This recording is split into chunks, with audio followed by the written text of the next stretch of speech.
মধ্যবিত্ত পরিবার কিন্তু সুষ্ঠুভাবে সংসার খরচ প্লাস মানি সেভ কীভাবে সম্ভব? মধ্যবিত্ত পরিবার হচ্ছে স্ট্রাগল পরিবার। সত্যিকারের কথা বলতে আমরা স্ট্রাগল করি না, কিন্তু তাতে আবার মানি সেভও হবে। হ্যাঁ হবে, চলো তো দেখা যাক মানি সেভ হয় কি না। প্রথমত দেখো, মধ্যবিত্ত পরিবার কথাটির মানে হলো সাধারণ জীবন যাপন করা। মানে সাধারণ জীবন যাপন করা মানেটা বুঝতে পারছো? আমরা অনেক কিছু জিনিস কিন্তু মধ্যবিত্ত পরিবাররা ত্যাগ করে থাকি, যেমন হচ্ছে ভালো রেস্টুরেন্টে খাওয়া, খুব দামি রেস্টুরেন্টে যাওয়া, মানে হচ্ছে যেখানে একটা খাবার খেতে গেলে মিনিমাম 8 থেকে 10 হাজার টাকা খরচা হচ্ছে, খুব বড় হোটেলে রিসর্টে যাওয়া, বা খুব সুন্দর একটা জায়গায় হট করে কাশ্মীর ঘুরতে যাব, হট করে দার্জিলিং ঘুরতে যাব, সম্ভব না। এটা কিন্তু সম্ভব না, কিন্তু তা বলে কি তারা সংসার করবে না? নিশ্চয়ই করবে, তারা সুখে বরঞ্চ আরও সংসার করবে। চলো দেখো, 13,000 টাকার বেতনে তাতে মানি সেভ এবং সংসার খরচ দুটোই আমাকে চালাতে হবে। দুটো জিনিসই আমাকে কিন্তু চালাতে হবে, একটা হচ্ছে সংসার plus money save. Money save কেন বলছি?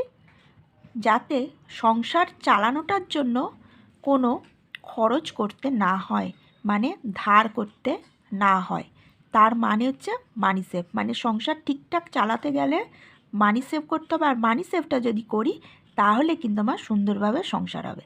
খুব সুন্দর দেখো একটা সার্কেল আছে, এটার মানে এটা, এটার মানে এটা। চলো ফার্স্টে যদি আমি ধরি, আমি কিন্তু একটা ভাড়া রাখলাম। ভাড়া কি? যেটা হচ্ছে ঘর ভাড়া। সবার কাছে তো বাড়ি থাকে না, সবার কাছে কিন্তু জায়গাও থাকে না, তাহলে আমাদের কি করতে হয়? ঘর ভাড়াতে থাকতে হয়।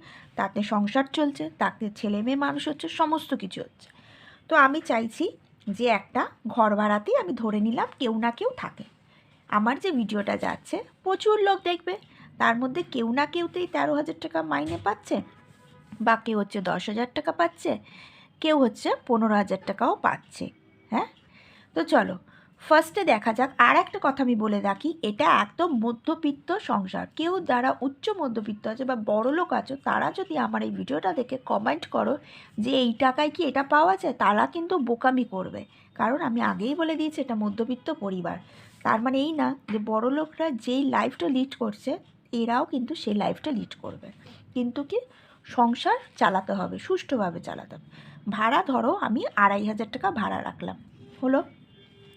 ইলেকট্রিক আমি রাখবো 500 টাকা। এখন শীতকাল, এখন অনেক কম। আমার এই মাসে দেখো, তোমরা ভালো করেই জানো আমার এসি আছে, দেখো আমার এসি চলে, পাখা চলে, লাইট চলে, সব কিছু চলে। তার মধ্যেও কিন্তু আমার এই মাসে বিল এসছে 380 টাকা। ঠিক আছে, তোমাদের আমি গরমকালের বিল দেখিয়েছিলাম 1200 টাকা, 1,500 টাকা, 1,700 টাকাও এসছে, 2,200 টাকারও এসছে আমার কাছে কিন্তু বিল। কিন্তু আমার এই মাসে এসে 380 টাকা। আমি 1,000 টাকা রাখি, তার মধ্যে যদি 380 টাকা যায়, মানে ধরো 400 টাকায় গেল, তাহলে কিন্তু আমার 600 টাকা সেভ হলো। এই 600 টাকা আমি গরমকালের জন্য রেখে দেবো, বুঝতে পারলে? তো ধরো আমি ইলেকট্রিক বিল রাখলাম 500 টাকা।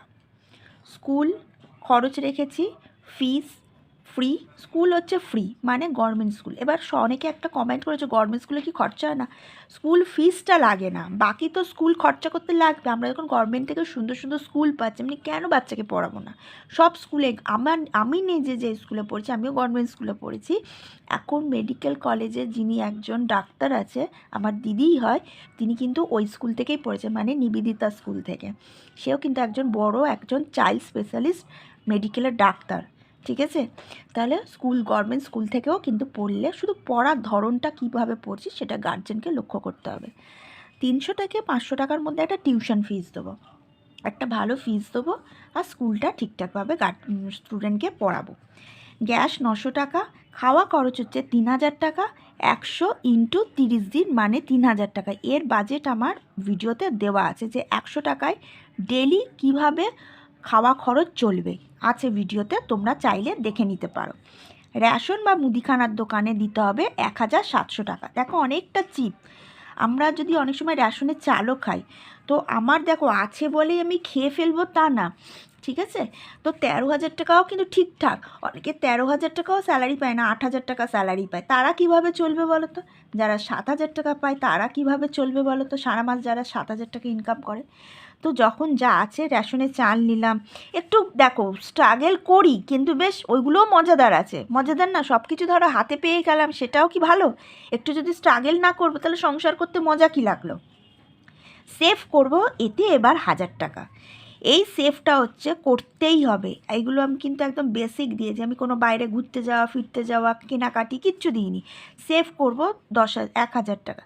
টোটাল হচ্ছে আমার সংসার খরচ হচ্ছে 10,000 টাকা। এরপর দেখো, বাচ্চার দুধ, ফল, ডিম, এটা মাস্ট কিন্তু অবশ্যই দরকার, সবার ক্ষেত্রে দরকার। ডিমও আসবে, দুধ আসবে, ফল আসবে। 500 টাকার দুধ, ফল হচ্ছে 300, 100 টাকার ডিম, টোটাল হচ্ছে 900 টাকা, মানে ধরতে গেলে হিসাব মতো 1,000 টাকা।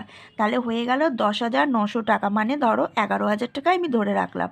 11,000 টাকার সংসার, 12-13 থাকলো 2,100 টাকা আমার সেভ, মানে 2,000 টাকা আমার থাকলো। এবার এই 2,000 টাকার মধ্যে তুমি কি করবে? এই 2,000 টাকার মধ্যে হাজব্যান্ডের গাড়ি, তোমার গাড়ি ভাড়া লাগবে, যেটা যে টুকটাক করে ভাড়া একদম সাইড পার্ট টু পার্ট করবে, দেখবে সংসার চালাতে কষ্ট হবে না। গাড়ি ভাড়া, কেউ জল কিনে খাও, হয়তো দেখা গেল তার মাসে হচ্ছে 200 টাকা জল লাগছে। কেউ হচ্ছে দেখা গেল হয়তো তার মাসে টুকটাক খরচ হচ্ছে সংসারেরই জন্য 200-300 টাকা বেরিয়ে 200 টাকা বেরিয়ে যাচ্ছে। আত্মীয় স্বজন ফট করে চলে এলো, কারোর হচ্ছে 500 টাকা সেদিনে বাজার করতে হবে। একটা বাচ্চার হাতে হয়তো দেখা গেলো সে কিছু খেতে চাইছে, তার হাতে 20 টাকা দিতে হবে। একদম বেসিকগুলো বলছি, এটা হয়েই থাকে। কারোর হচ্ছে ঘরে দেখা গেল, একদম সত্যি কথা বলবো, হয়তো দেখা গেলো আমরা বাথরুমে বাথ নিতে যাচ্ছি, সেই সময় দেখা গেলো মগটা ভেঙেই গেল, একটা 20 টাকার মগ কিনতে হলো চান করার জন্য। একটা জলের মগ 20 টাকার কিনতে হলো। একটা হাঁড়ি কিনতে হলো, দেখা গেল 100 টাকা দিয়ে একটা হাঁড়ি কিনতে হলো। একটা কড়াই কিনতে হলো 100 টাকা দিয়ে। এগুলো তো কিনতে হবে, এগুলো তো ফেলে তুমি কোথাও যেতে পারবে না। কোনো কিছু সংসারে করতে গেলে যদি ভেঙে যায় সেটা তো কিনতে হবে। তার জন্য রাখলাম 2,100 টাকা। এবার তোমার সংসার তুমি বুঝবে সেটা তুমি কিভাবে করো। এইগুলো কিন্তু একটা প্র্যাকটিক্যাল বেসিক জিনিস, যে আমার গ্যাস লাগে, স্কুল লাগে, খাওয়া খরচ লাগে, রেশন লাগে, সেভও করবো, ইলেকট্রিক দেবো, ভাড়া দেবো। এটা হলো কিন্তু আমার একটা সংসার চালানোর বেসিক। এবার আমার সংসারে যে খরচ লাগে তোমার সংসারে তো সে খরচ লাগবে না, বা তোমার সংসারে যে খরচ লাগে সে সংসার আমার লাগবে না। মানে কি বোঝাতে চাইছি? চলো তোমাদেরকে বোঝাচ্ছি। ধরো কেউ একজন কমেন্ট করেছো, কি বেশ একটা কমেন্ট হচ্ছিল, খেয়াল নেই, অনেক কমেন্ট পড়ি তো, গভর্নমেন্ট স্কুল নিয়েই একটা কি কমেন্ট করেছো। তো যাই হোক, আমি বলি কোনো স্কুল খারাপ না, ফ্রি। মানে কি বোঝাতে চাইছি সেটাই আমি বোঝাচ্ছি। আমি যদি কম ইনকাম করি, আমি একটা ভালো নামি দামি, আমাদের ভালো করে জানো আমরা যে এরিয়ায় বাস করি প্রতিটা এরিয়া একটা করে গভর্নমেন্ট স্কুল আছে, ভালো স্কুল আছে। স্কুল ভালো হয়, টিচার ভালো হয়, শুধু স্টুডেন্টকে ঠিকঠাকভাবে পড়তে হবে আর গার্জেনকে ঠিকঠাকভাবে সেটাকে খেয়াল রাখতে হবে। সেই জায়গা থেকে যদি আমি একটা স্টুডেন্ট ভালো পাই, দেখবে প্রতিটা গ্রাম অঞ্চল থেকে এক একটা স্টুডেন্ট কিন্তু আমরা ভালো ডাক্তার, ইঞ্জিনিয়ার পাই। এই না যে একটা ইংলিশ মিডিয়াম স্কুলেই কিন্তু পড়লেই যে ছেলেমেয়ে একদম ব্রিলিয়ান্ট হয়ে যাবে, একদম বড় ব্রিলিয়ান্ট ডাক্তার হয়ে যাবে, আমেরিকা ফেরত ডাক্তার হবে, তা কিন্তু না। আমাদের ইন্ডিয়ান লোক গ্রাম অঞ্চলে একটা গভর্নমেন্ট স্কুলে পড়লেও কিন্তু সেখানটা হয়। গভর্নমেন্টের চাল খেলেও কিন্তু গায়ে, শরীরে, বুদ্ধিতে বাড়বে। এই না যে 100 টাকার চাল খেলে, বিরিয়ানির চাল খেলেই আমি হচ্ছে সুস্থ থাকবো। রেশনের চাল খেলেও মানুষ সুস্থ থাকবে। শুধু কি আমরা কি করি, বিলাসিতার দিকে বেশি যায়। আগেকার দিনে কি সেটা হতো না? আগেকার দিনে কিন্তু রেশনের চালই খেত, ধান চালেরই খেত, গ্রাম অঞ্চলের চালই কিন্তু খেত। তো এইভাবে কিন্তু আমাদের চলতে হবে, বুঝে চলতে হবে। আর একটা জিনিস, আমার আয় কম কিন্তু আমি ওকে দেখে আমি ব্যয়ের রাস্তায় যাব, তাহলে কিন্তু আমার ধার দেনা করতে হবে। আমার আয় বুঝে আমাকে ব্যয় করতে হবে, আর কারোর দেখে কেউ কিছু করব না। আমার স্বামীর যতটা ইনকাম, আমার বাবার কতটা ইনকাম, সেই বুঝে আমি চলবো। ভিডিওটা ভালো লাগলে লাইক, শেয়ার, সাবস্ক্রাইব করে দিও।